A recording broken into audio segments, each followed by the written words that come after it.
Nah, ini di antara pertanyaan-pertanyaan Bapak ya yang disampaikan, dan pagi ini akan saya jawab. Mudah-mudahan cukup waktu.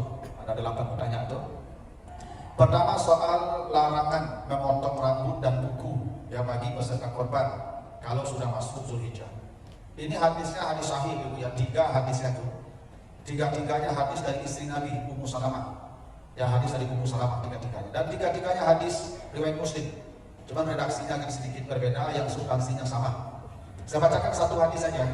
Hadis Ummu Salamah, hadis riwayat Muslim. Kata Nabi, "Man kana lahu zibhun yazbahu fa iza uhilla hilalu Zulhijjah fala ya'khuzanna min sya'rihi wala min azfarihi syai'an hatta yudahiyah." Kata Nabi, siapa yang sudah memiliki hewan kurban, ini syaratnya dia sudah memiliki hewan kurban, dan kalau sudah masuk 1 Zulhijjah, sudah hilal Zulhijjah, maka janganlah dia memotong bulunya atau rambutnya dan kukunya sampai hewannya dia sembelih. Memang begitu punya hadisnya. Jadi syarat pertama itu, orang yang dilarang memotong rambut dan kuku itu kalau dia sudah punya hewan kurban yang mau disembelih. Berarti kalau belum lunas dia bayar, belum tuh, belum punya hewan dia namanya. Makanya Bapak Ibu lunasi sebelum tanggal 1 Zulhijjah. Kalau Bapak Ibu sudah masuk Zulhijjah belum lunas juga dibayar, tidak, belum punya hewan namanya. Kata Nabi, kalau dia sudah punya hewan kurban yang akan disembelih, bila Zulhijjah sudah masuk, sudah hilal, jangan lagi memotong bulunya dan kukunya sampai hewannya disembelih. Memang begitu punya hadisnya. Nah, persoalannya ini terjadi beda pendapat di kalangan para ulama. Katanya bulunya dan kukunya nyanya itu ke siapa? Nah, ini jadi masalah. Nyanya itu ke orang kah atau ke hewan korban kah? Dan dua-duanya secara bahasa benar. Karena sya'ruhu asfaruhu, hukumnya boleh ke orang, boleh ke zibhun, hewan. Jadi kalau ada orang yang memahami kalau peserta korban tidak boleh memotong bulu, memotong rambut dan kuku, itu benar. Jadi kalau ada orang nanti bulan Zulhijjah itu Ibu sampai hari raya, sungguhnya panjang, jangkauannya panjang, kukunya panjang, berarti nyaku kenyut. Nyaku kenyut, ya lah, apa? Memang begitu boleh. Karena nyanya itu, ya itu sya'ruhu dan asfaruhu itu memang boleh ke orang. Jadi tidak apa-apa, memang tuh dalilnya begitu. Tapi sebagian memahami nyanya itu bukan ke orang, ke zibhun, ke hewan sembelihan. Jadi kalau sudah punya hewan sembelihan masuk ke Zulhijjah, nah hewan sembelihan tadi jangan dipotong bulunya, jangan dipotong kukunya sampai disembelih hewan itu. Nah, begitu tuh. Kalau saya lebih memilih pendapat kedua, yang dilarang dipotong itu bulu hewan yang akan dikorbankan dan kukunya. Pak Ustaz, awak tidak mana potong bulu hewan kurban awak? Iya, karena korban kita kan sapi. Nabi korbannya kamsun, domba.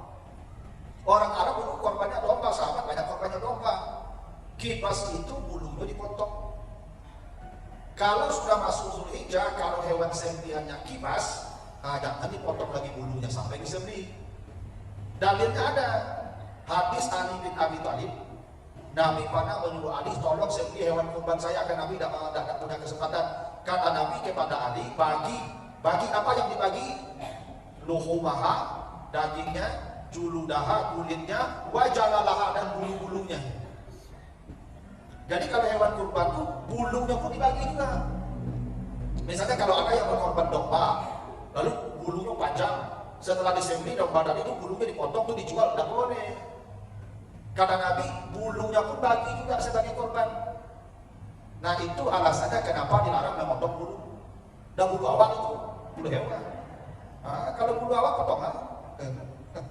Tapi kalau ada yang memahami bulu itu, biarlah panjang, sukunya panjang juga ada kulit itu, dia panjang rambut itu sampai hidung ada bulu deh. Kalau saya, bulu hewan itu ada bulu awak cukup lah. Ya kalau kuku 10 hari dan dipotong itu panjang ekor. Kalau dia kerja mau bengki, mau ngomong-ngomong dari itu panjang itu itu potong lah. Nah, ya cuma ini boleh berbeda. berbeda pemahaman. Tidak ada masalah karena memang kata huknya itu, nyanya itu boleh ke orang, boleh ke man kana lahu, boleh huknya itu kuman tadi, boleh juga ke si buhun. Jadi dua-duanya tidak ada yang salah. Benar. Kalau saya lebih memilih pendapat yang kedua, yang dilarang itu memotong kuku dan bulu. Kuku kan tidak pernah dipotong, kuku hewan dosa iyo, karena korban akan jawi. Orang akan korban untuk apa? Itu makanya di surah Al-Had ayat 36 itu hewan sembelihan itu onta. Nah untuk kau betul potong kukunya kau. Karena kuku untuk kau cuma sepatu aladin. Ini untuk kau bapak mari di padang pasir. Mari bapaknya tuh dibuang itu. Kalau kuku untuk kau seperti kuku kudo, kata mana kaki ini, apa nih? Maka Allah desain kuku untuk kau seperti sepatu. Sehingga kata mana yang menginjak pasir. Dia panjang berjalan, lama berjalan, buat barang itu kukunya panjang itu tuh. Maka dipotong. Kalau masuk Zulhijjah, kalau onta hewan kurbannya jangan potong kukunya tuh. Itu maksudnya tuh. Tapi ini terserah Bapak Ibu lah. Ya kawak bunyi itu, hewan bunyi itu. Nah, ya nanti ada Bapak Ibu sebagai itu yang sungguhnya panjang, rambutnya panjang. Jadi salah aja, memang dalilnya tuh.